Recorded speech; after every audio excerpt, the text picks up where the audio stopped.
આને જમા કરે, પછી કોઈ થકાન હોય, પછી તમને અપચો થતો હોય, પછી ડોક્ટરે કીધું હોય કે ભાઈ એક હુમલો આવી ગયો છે, બીજો નો આવે, તો ડોક્ટરો પણ અત્યારે સજેસ્ટ કરે છે કે હાર્ટના પેશન્ટ માટે કોઈ સારામાં સારું તેલ હોય ને તો હેલ્થ ગાર્ડ રાજસ્થાન ઓઇલ છે. પછી કોઈની નળી બ્લોક થઈ ગઈ હોય, પછી બીજી ન થવા દેવી હોય, પછી તમને ખાલી ચડતી હોય, કાંઈ ને કાંઈ પેટને લગતી ગમે એવી 32 પ્રકારની બીમારી હોય ને સાહેબ આ ખાવાથી કંટ્રોલ થાય છે. એટલે મારી તો નમ્ર અપીલ છે કે હજારો આપણા પરિવારને કે આપણા હજારો આપણા સગાવાલાને આપણે બચાવવાનું છે કે 3 થી 5 લાખનું મોટું દવાખાનું નહીં આવે. જો જેના ઘરમાં તેલ પહોંચી જાય ને એવી મોટી સમસ્યા નહીં આવે.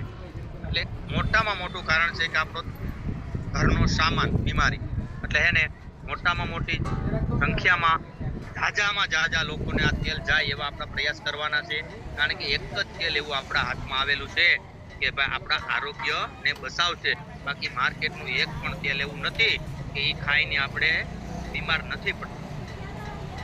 પણ એટલે આ તેલમાં તો હું 2 કલાક બોલી શકું, પણ બસ એટલું. હવે તમારે અત્યારે જો સાતમ આઈટમ આવી છે તો તમે તમારા સગાવાલાને કહી શકો તમે આમાં મીઠાઈ બનાવો, આમાં મોહનથાળ બનાવો, શીરો બનાવો, કે આમાં તમે ગમે એ વસ્તુ બનાવશો ને ભાઈ તો એ તમારે 2 મહિના પૂરી વાઇસ નહીં આવે, તમને પાચન ક્રિયા થઈ જાય જોરદાર, ગેસ એસિડિટી કબજિયાત હશે તો એક જ મહિનામાં કહો.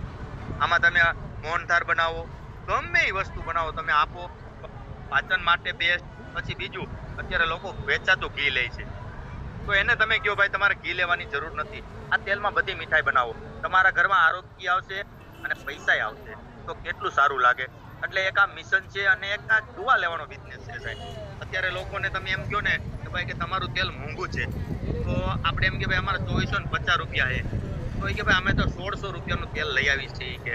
પણ જો ત્યારે હું કાલે રાજકોટ તમને વાત કરી કે ભાઈ 1600 રૂપિયાનું તિરુપતિનું તેલ લઈ આવ્યા તો મેં એને એવું કહેવામાં આવ્યું, મેં કીધું 1600 રૂપિયાનું તમે તેલ લીધું ને 1600 નું નથી, એ 600 રૂપિયાનો જ અંદર માલ છે. કેમ? તો મેં કીધું આમાં 10 કિલો પામ તેલ છે. પામ તેલનો ભાવ કેટલો હોય તો કે 20 રૂપિયા. હવે તમે વિચાર કરો